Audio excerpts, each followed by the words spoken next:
loob ng social media, Pilipinas hindi ipapako sa diplomatic protest ang diskarte ng pambubuli ng China.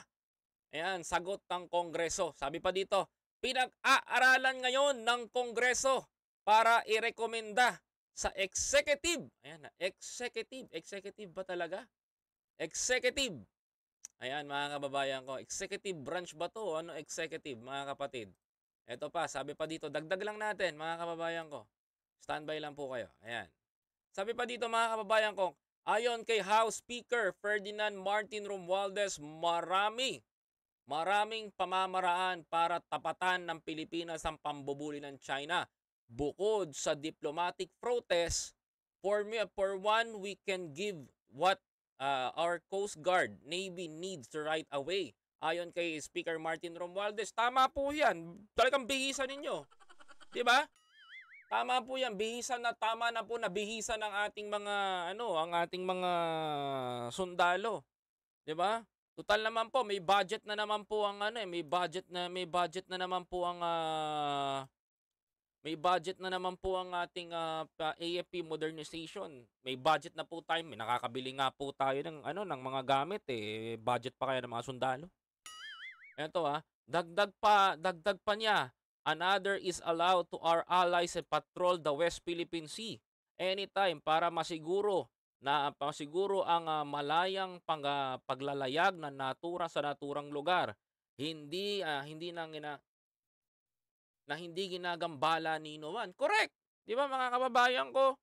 Katulad ni yan ang hindi naiintindihan ni France To be honest, yan ang hindi naiintindihan ni France. Kasi kung naiintindihan ni France to, mga kababayan ko, nitong ACT teachers, kung naiintindihan niya yan, yung gustong mangyari ng Pilipinas, hindi niya nauungkatin yung kwento ng Hapon. 'Di ba? Hindi niya hindi na aungkatin yung kwento ng Hapon, kwento ni ganito, comfort women. Mga kababayan ko, ang kailangan kasi ng bansa natin ngayon, to be honest, mga kababayan ko, is yung security. Ito pa, dagdag pa nito, mga kababayan. Sabi pa dito, mga kapatid, ito short live lang tayo mga kapatid. May live stream pa po ako mamaya. Pasensya na Ayan kamakailan kasi, ito kamakailan kasi, inakusahan ng China ang Philippine Navy na pumasok ito sa kanilang teritoryo sa Scarborough Shore. Paano naging teritoryo ng China ang Scarborough Shore sa Pilipinas yan? Di ba? Dapat talaga natin ipaglaban yan dahil sa kinaangkin ng China. Historical claim lang naman yun Pero in the UNCLOS sa atin. Kaya nga nasa EEZ natin yan Exclusive Economic Zone. Mga kababayan ko. Ito mariing itinanggi ito ng Navy kasabay ng sinabi ng pagpapatrolya lang ang BRP Conrado Yap sa Bajo de Masinloc sa Zambales na bahagi ng Exclusive Economic Zone ng Pilipinas. Diyan tayo nagkakaproblema. Ang sabi ng China, for example, ayan, ito na lang. Paano ko ba? Ito na lang. Ang sabi ng China, kunyari, ito yung Bajo de Masinloc. Ito yung Bajo de Scarborough Shoal. Ang sabi ng China, sa kanila daw to. Ito, sa kanila daw to. Kaya tayo nagpapatrolya dyan. Umiikot tayo dyan. Kasi sabi ng China sa atin daw yan. Pero ang claim ng Pilipinas, yung Scarborough Shoal ay pag-aari ng Pilipinas at panalo tayo sa UNCLOS at sa ating pasok sa Exclusive Economic Zone natin. Kaya tayo nagpapatrolya dyan. Ang pinangahawakan ng Pilipinas, mga kababayan ko, alam nyo kung ano, mga kapatid? Meron tayong papel na nanalo tayo sa arbitral tribunal sa The Hague. Mga kababayan ko, ang pinangahawakan ng China na papel, history. Mga kababayan, ang hirap i-define nun. Ang sabi ng China, yan daw, West Philippine Sea, pag-aari daw nila. Dahil daw po, mga kababayan ko, nung panahon daw ng mga ninuno nila, dyan daw po nag-iikot yung mga kemerot na mga ninuno nila. Mga kapatid, nung panahon po na yun, wala naman pong claimant Wala naman pong batas na nagsasabi na, eto sa pag-aari namin to, pag-aari ng China to.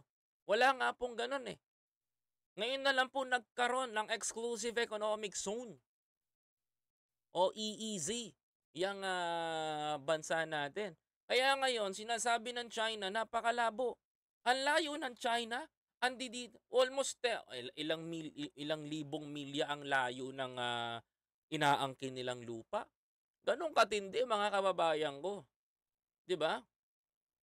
Ganyan katindi ang kanilang ganyan katindi ang kanilang thinking patungkol do'n. Alam mo, uulit-ulitin ko, kaya kinukuha ng China 'yan kapag oras na nagkaroon na ng giyera, oras na nagkaroon na ng gipitan, oras na nagkaroon ng ipitan mga kababayan ko, mga kapatid, kinukuha nila yung West Philippine Sea kasi mahihirapan silang itawid yung kanilang mga kababayan, yung kanilang mga shipment o kargamento kapag sinugod nila ang isang bansa.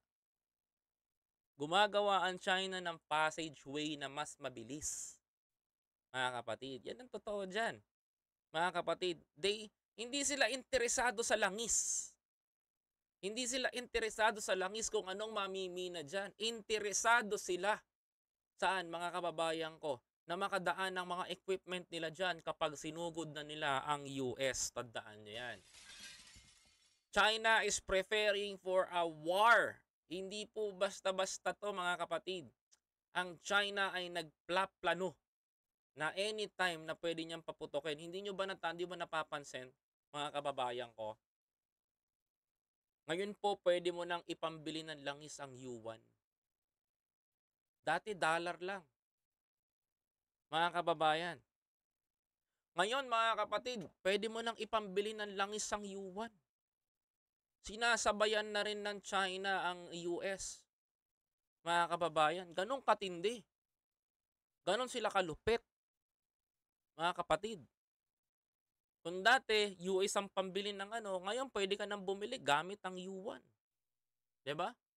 Baka di na ako magtataka susunod na niyan. Susunod na natin, ang currency umiikot sa mundo, yuan.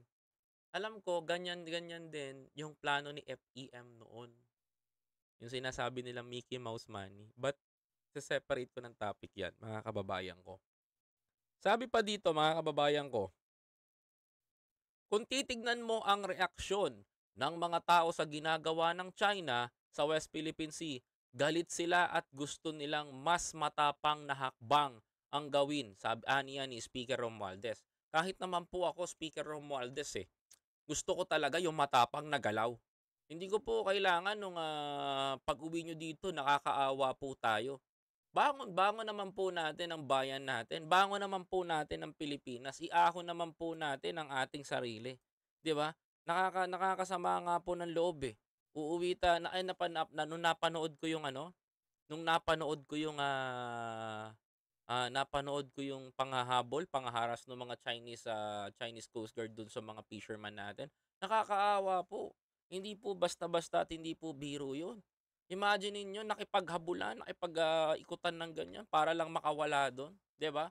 Nakakalungkot mang isipin pero totoo 'yan, mga kapatid, na kahit sa sarili nating lupa, sarili nating karagatan, tayo po parang ang nagiging, tayo po ang naiitsyipwera at tayo para pang sila ang pusa, tayo ang mga daga, na tago ng tago, 'di ba?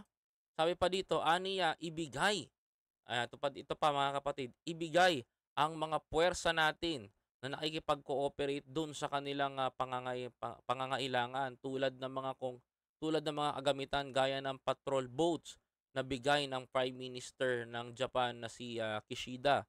We have listened sa mga gusto ng ating kababayan, dagdag pa ng leader ng Kongreso.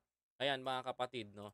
Sana mapakinabangan yung mga ibibigay at wag pumatenga lamang, wag pong masayang yung ating mga kagamitan na ibibigay ng Japan. To be honest, malaking tulong 'to, hindi lang sa pagpapatrolya, hindi lang sa ating security, kumbaga para sa lahat na rin po. Anyway, mga kababayan ko, dahil ako po ay mag-o-over ng watch hour, mga kababayan, maraming salamat po. Please don't forget to like this live streaming, mga kababayan. At maraming salamat po sa inyong lahat. Kung hindi ka pa nakapag-subscribe, follow niyo po ako sa aking sa biyahe ni Koy at abangan niyo po ang aking bagong Facebook na ilalabas mga kapatid. Maraming salamat po.